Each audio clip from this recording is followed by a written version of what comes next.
అధికార విపక్షాల మధ్య నువ్వా నేనా అన్నట్టు సాగిన మున్సిపల్ ఎన్నికల ఫలితం మరో కొద్ది గంటల్లో తేలనుంది. మెజార్టీ స్థానాన్ని నిలుపుకోవాలని బీఆర్ఎస్ ఎలాగైనా ఈసారి పురస్సమరంలో సత్తా చాటాలని కాంగ్రెస్ సర్వశక్తులు ఒడ్డిపోరాడాయి. సుమారు 10 రోజుల పాటు పార్టీలు తమ నాయకత్వాన్ని తెలంగాణ అంతటా మోహరించాయి. విమర్శలు, ప్రతివిమర్శలు, సవాళ్లు, ప్రతి సవాళ్లతో రాష్ట్ర వ్యాప్తంగా ఉత్కంఠ రేపిన మున్సిపల్ సమరంలో గెలిచేదెవరో కొన్ని గంటల్లో తేలనుంది.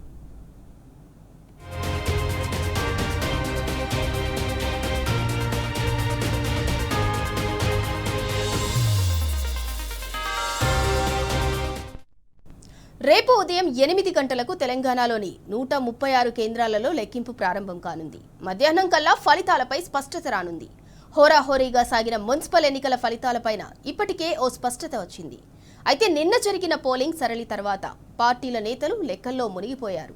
కార్పొరేషన్లు, మున్సిపాలిటీల్లో పోలింగ్ జరిగిన తీరు, పోలింగ్ శాతం, ఎంతమేర తాము నమ్ముకున్న ఓటర్లు ఓటింగ్లో పాల్గొన్నారన్న దానిపై బేరీజు వేసుకుంటున్నారు. అటు పోల్ మేనేజ్మెంట్ పైన సమీక్షిస్తున్నారు. ఎగ్జిట్ పోల్స్ ఇచ్చిన లెక్కలను సరిచూసుకుంటున్నారు. అంతిమంగా ఫలితాలపైన ఒక అంచనాకొచ్చేశారు.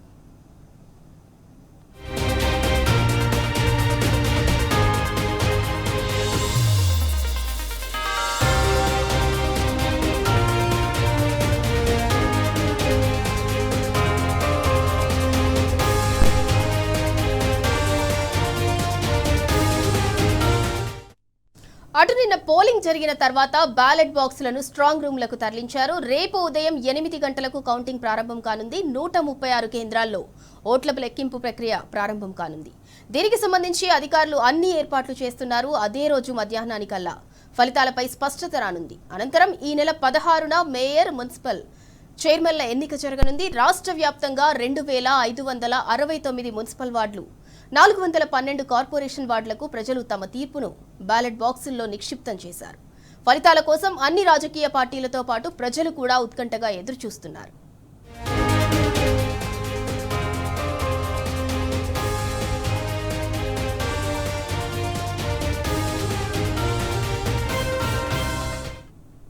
కౌంటింగ్ కేంద్రంలో పటిష్టమైన 3 అంచెల భద్రతను ఏర్పాటు చేశారు. దీనికి తోడు సీసీ కెమెరాలతో పర్యవేక్షణ, సాయుధ బలగాలతో 24 గంటల పహారా ఉండనుంది. 136 కేంద్రాలకు 100 మీటర్ల మేరలో ఆంక్షలు అమల్లో ఉంటాయని అధికారులు తెలిపారు. ఎన్నిక ఏదైనా తమ వైఖరిలో తేడా ఏమీ ఉండదని తెలంగాణ ఓటర్ నిరూపించారు.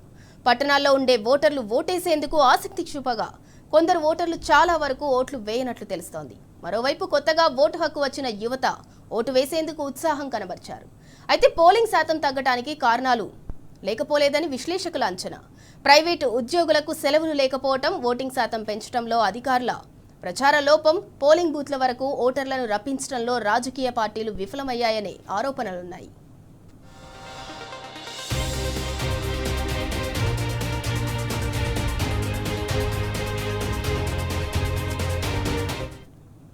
ఇక రేపటి మున్సిపల్ కౌంటింగ్ కు సంబంధించి మరింత సమాచారం మా ప్రతినిధి కిరణ్ అందిస్తారు. కిరణ్, రేపు అయితే ఎవరు విన్నింగ్ అనేది తేలనుంది రేపు మధ్యాహ్నం కల్లా, దానికి సంబంధించి పూర్తి డీటెయిల్స్ ఏంటి?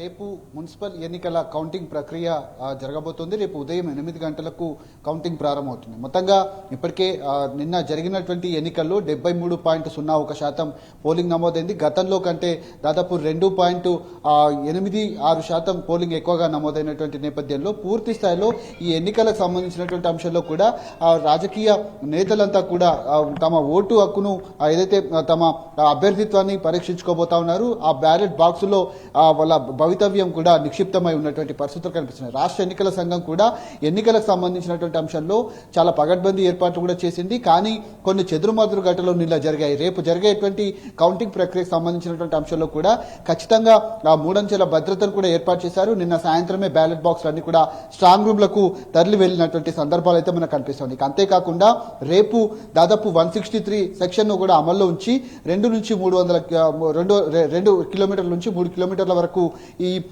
పోలీస్ ఆంక్షలు కూడా కొనసాగనున్నాయి. ఖచ్చితంగా వ్యాలిడ్ గా ఉన్నటువంటి పాసులు ఏవైతే ఉంటాయో వాటిని మాత్రమే అనుమతిస్తారు. అక్కడ సూపర్వైజర్లు కావచ్చు, అసిస్టెంట్ సూపర్వైజర్లు కావచ్చు, అంతేకాకుండా పోలింగ్ ఏజెంట్లు ఎవరైతే ఉంటారో వాళ్ళని మాత్రమే లోపలికి అనుమతిస్తారు. పూర్తి స్థాయిలో ఒక బ్యాలెట్కు సంబంధించినటువంటి బ్యాలెట్ పేపర్లు ఏవైతున్నాయో ఒక కట్టలో 25 బ్యాలెట్ పేపర్ల నుంచి వాటిని ట్రేలో వేస్తారు. ఆ తర్వాత చూపించుకుంటూ వాటిని లెక్క పెడతారు. పూర్తి స్థాయిలో ఏర్పాట్లు కూడా కొనసాగినటువంటి నేపథ్యంలో ఎన్నికలకు సంబంధించినటువంటి అంశంలో కూడా కౌంటింగ్ హాల్లోకి మొబైల్ ఫోన్లను కావచ్చు, ఎలక్ట్రానిక్ పరికరాల వేటిని కూడా అనుమతించారు.